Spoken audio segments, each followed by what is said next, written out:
And again, no, sa relationship, sabi ko nga guys, no, very harmonious yung relationship nyo with your partner, specific person. At saka parang ngayon nyo lang nararanasan, or pwedeng nararanasan nyo ulit yung pagiging sweet ng person nyo. Yung parang honeymoon stage. Yung iba sa inyo guys, literal na pwedeng honeymoon stage pa lang kayo. Pero yung iba sa inyo guys, parang na-rekindle din yung relationship nyo. Tapos, bumalik ulit sa pagiging sweet yung mga person nyo. Kasi sometimes, kapag masyado nang matagal yung relasyon, sobrang komportable na sometimes nawawala na yung pagiging sweet. Yung pagiging...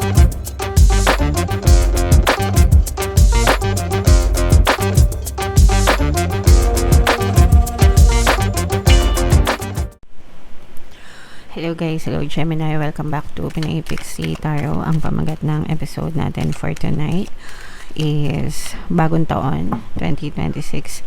Titingnan natin yung strongest energies nyo guys sa pagpasok ng 2026. So, kung ano na lang yung makaresonate sa inyo guys, take that message.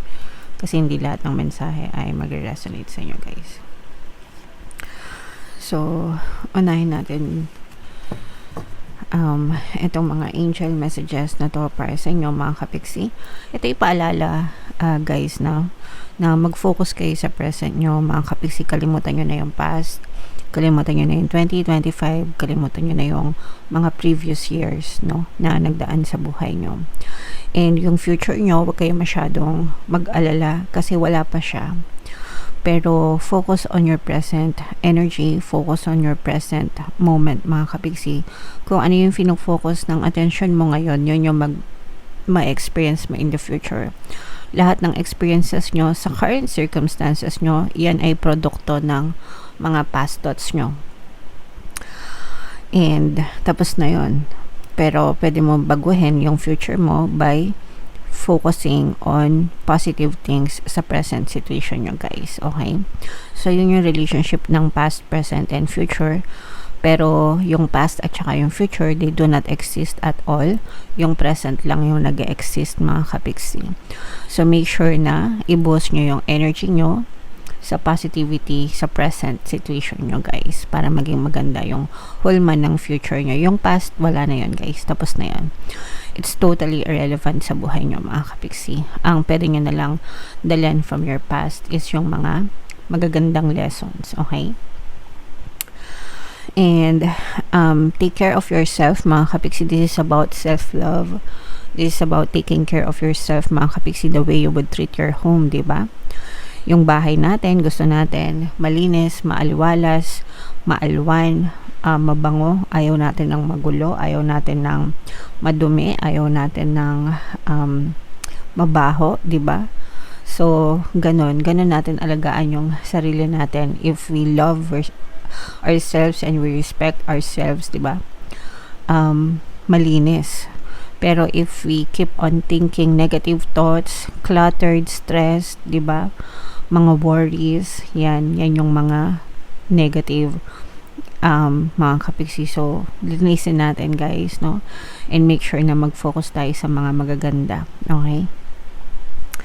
And eto naman guys, no, parang this is another message of saying na may kita mo kung ano talaga yung nakatadhana para sa'yo ngayong taon ng 2026 mga kapiksi, no? So, yeah, i-embrace mo ng maluwag ito sa buhay mo guys.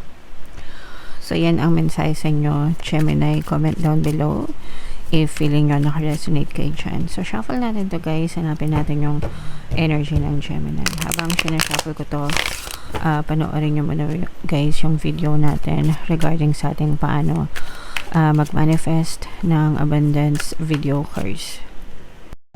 Kapiksi, sawa ka na ba sa mga struggles at hirap sa buhay mo? Masipag ka ba at masikap sa buhay ngunit hindi ka pa rin umaasenso? Ilang beses ka na bang nag-attempt magnegosyo at mag-invest pero palagi ka pa rin nalulugi? Sa pagkakataon na ito ay maaaring may subconscious beliefs ka na nagiging balakid sa iyong pag-unlad at pagyaman. Introducing, paano mag-manifest ng abundance video course. Dito ay matututunan mong ma-overcome ang mga balakid mo para tuluyan ka ng umunlad, umasenso, sumagana, maging matagumpay, successful at maswerte sa iyong kabuhayan, pera, trabaho, negosyo sa lapi at kaperahan ng bonggang-bongga. Dali, mag-send na ng email sa pinoypixie@gmail.com at simulan na ang iyong pagyaman ngayon. Alright, so sa lahat ng gusto mag-avail ng course guys, meron tayong paano mag-manifest ng abundance video course, paano mawala ang third party, at magkaroon ng harmonious na relationship, and paano pabalikin si ex or vice versa. Sa mga interesado guys, mag-send lang kayo ng email sa pinipixitaro@gmail.com. And sa mga naghahanap guys, ang pampaswerte na Lucky Charms or Lucky Bracelet, Aventurine tsaka Citrine, yung recommended ko sa inyo guys, may makikita kayong mga link sa description box. So, Gemini, kayo ay represent ng Queen of Swords. Latag natin yung spread nyo guys. Available na yung ating 2026 kapalaran guys. Punta na kayo sa homepage natin para mapanood nyo yung inyong videos guys. So this is both negative and positive guys. Ito sa negative guys, iwasan nyo lang yung medyo masangkot kayo sa mga away, sa mga gulo, lalo na ngayong holiday season mga kapiksi, no? Kasi holiday season medyo uso yung mga party guys, and hindi maiwasan yung mga pag-inom-inom ng mga alak, no? So sometimes yung mga pag-inom-inom na yun nagkakos siya ng mga gulo, di ba? Mga away, mga gulo, mga aksidente minsan. So medyo iwasan nyo na masangkot sa mga ganong klaseng sitwasyon para mapayabang matapos yung 2026 nyo, and para maluwag na pumasok yung 2026 nyo din naman guys. Okay? Alright, so ito guys, mamamanifest nyo yung mga brand new beginning. Saktong-sakto ito guys, kasi talagang new year, bagong simula, bagong reset, no? This is like reset, parang gusto nyo mag-reset. And ito guys, parang mas magiging malinaw sa inyo. Parang you will make plans na mas malinaw. Especially kung sa tingin mo parang wala kang direksyon na napuntahan nung 2025, at saka parang meron kayong mga naudlot na plano, or yung mga pinlano nyo for the past year, parang hindi nyo siya na fulfill, no? Hindi natuloy, hindi nagkatotoo. Probably you've been distracted guys, or maraming kayong siguro naging hindrance, pero right now parang aayusin nyo yung buhay nyo, aayusin nyo yung plano nyo, and you will make it happen guys, no? Parang nararamdaman natin na you will make it happen, mga kapiksi. Sa relationship guys, nakikita natin na mas lalo nag-i-strengthen yung relationship nyo with your partner or specific person. Kung meron na kayong mga partner or specific person guys, parang mas nagiging matibay yung bonding nyo, at saka parang mas nakikinig. Meron na rin ditong partnership guys. Kumbaga parang hindi lang siya one-sided na relasyon. Nararamdaman mo na bukod sa love and connection, meron din kayong partnership ng person mo. Ibig sabihin, nagtutulungan kayo, parehas kayo ng goals sa buhay, parehas kayo na gusto nyong ma-achieve yung mga goals nyo sa buhay mga kapiksi. So this is partnership guys, maganda yan. So i-mind nyo na yan sa comment section guys. And yung iba sa nyo guys, parang nag-iisip din kayo ng mga parang expansion. This is more on expansion mga kapisi. Parang gusto nyong mag-expand. So, kung may negosyo kayo, gusto nyong mag-expand. Kung meron na kayong mga sources of income, gusto nyo pang mag-expand. Ibig sabihin, gusto nyong madagdagan yung mga sources of income nyo. Hindi lang kayo nagre-rely sa isang source of income. So, this is about expansion mga kapiksi. Okay? So, i-mind nyo na yung mga may negosyo guys, no? Literal na maaaring mag-expand kayo simula ngayong bagong taon.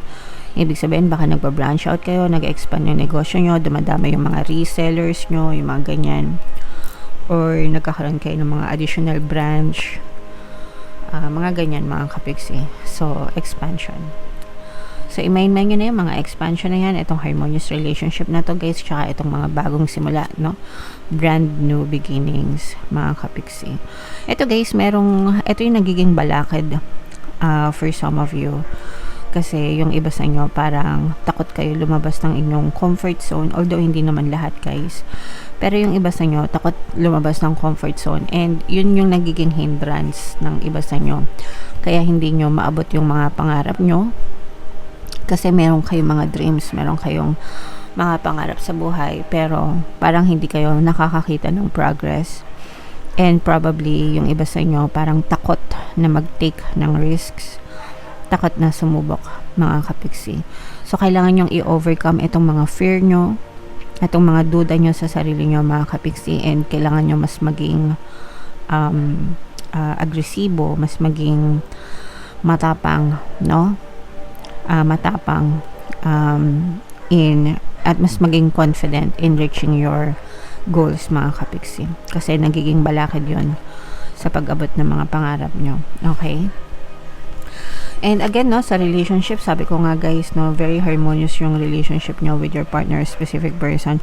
At saka parang ngayon nyo lang nararanasan or pwedeng nararanasan nyo ulit yung pagiging sweet ng person nyo. Yung parang honeymoon stage. Yung iba sa inyo guys, literal na pwedeng honeymoon stage pa lang kayo. Pero yung iba sa inyo guys, parang na-rekindle din yung relationship nyo. Tapos, bumalik ulit sa pagiging sweet yung mga person nyo. Kasi sometimes, kapag masyado nang matagal yung relasyon, sobrang komportable na sometimes nawawala na yung pagiging sweet, yung pagiging malambing sa isa't isa. Pero kayo guys, parang bumabalik yung ganong stage sa inyong relationship, mga kapiksi. So, pakinggan nyo guys yung mga subliminals natin dito, yung especially yung pampamahal, kung gusto nyo maging sweet ulit yung mga person nyo, pampamahal, at saka yung mga pampabalisa, pampamis, no? Kasi kapag pinakinggan nyo yung pampabalisa guys, hindi na kayo makakalimutan ng person nyo, kahit magkahiwalay kayo, kahit di kayo nag-usap guys, no? Habang humihinga yung person nyo, palagi kayong iisipin yan, mga kapiksi. Super effective yung pampabalisa, subliminal natin, kasi kaya nga nakalagay doon 24/7 kasi literal na yun talaga yung mga affirmations na nilagay ko sa subliminal guys, and super effective. Okay? Alright, so comment down below if naka-resonate kayo dyan. I-mind nyo na yung mga magagandang nabanggit ko. Bunot lang tayo ng additional message para sa inyo, Gemini. Money! Wow! Napasigaw naman ako. Syempre, ano pa bang maganda sa pagsalubong ng bagong taon guys, kundi kaperahan, di ba?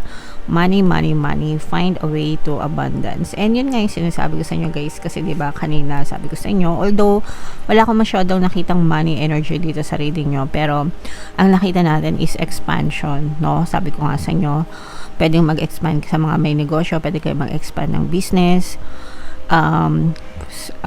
pwede kayo mag-expand ng mga sources of income. Ibig sabihin, maghahanap kayo ng mga additional sources of income or makakita kayo ng mga additional sources of income bukod sa pinagkakakitaan nyo ngayon. And syempre, kapag natuloy yan guys, definitely it will bring you more money sa buhay nyo, mga kapiksi. Okay, napasigaw ako doon guys.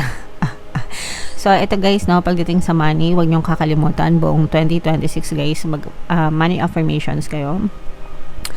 Yung sinishare ko guys, no, money, money come to me, palaga kami pera, palaga ako nagkakapera, I'm the king of abundance, I'm the queen of abundance. So, paulit-ulit niyo lang sabihin yan every single day guys, hanggang sa gumanda talaga yung status ng kaperahan sa inyo, Gemini. Alright? Okay, so yeah, mind nyo na yan, mga money na yan guys. Happy New Year, Happy 2026 sa inyong lahat guys. Merry Christmas na rin. Yeah, so ito yung ating 2026 kapalaran. Ito naman yung ating success stories ng paano mag-manifest ng abundance with yung hers. Click here to subscribe guys. Thank you for liking, sharing, and subscribing.